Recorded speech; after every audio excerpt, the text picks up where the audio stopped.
Ang nagtrending mismo na bride-to-be na sana na si Jezabel Sagon na mismong ito na siya ngayon. Tila parang hinahanap pa rin niya paano talaga mag-move on, nagiging masaya sa harap ng kamera. Pero gayon pa man, sa pakikipag-usap kay Idol Raffy Tulfo, hindi niya talaga mapigilan ang kanyang matapang na emosyon. Alam naman natin kung gaano kasakit sa isang babae ang pangakuan ng kasal. Ang pag-ibig na talagang magna 9 years na pero naging malabo pa. Akalain mong sa 2 months pa lang nakilala na babae na umano'y akala niyang buntis ay siyang ipinalit doon sa magna 9 years na magsasama sana sila ni Jezabel. Gayon din naman hindi siya ang ama ng babaeng dinadalang pinakasalan niya.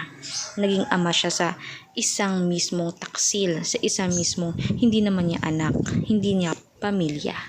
Ito sanang si Jezabel Sagon ay talagang mahal na mahal siya.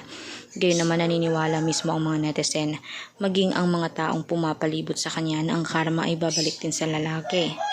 Sayang lamang dahil nung hindi pa siya nagkatrabaho ng maganda, nandyan sa hirap at kinhawa ang asawa niyang si Jezabel Sagon. Dito talaga na ipakita ni Idol Raffy Tulfo na napikon siya kung gaano niya talagang nagalit siya sa mga lalaking ganito. Alam mo bang may maayos at disente kang trabaho, pero namang hinayupak ka.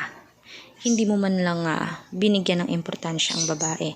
Sabi nga ng senador natin na si Robin Padilla, ang babae ay mahalaga. Parang ginto rin yan eh.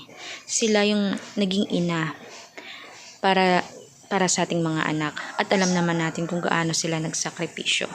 Kaya comment nyo na ang inyong mga magiging opinion dito. Please do subscribe, i-click ang notification bell at huwag kalimutan mag-subscribe dahil palagi tayong updated dito. Salamat po.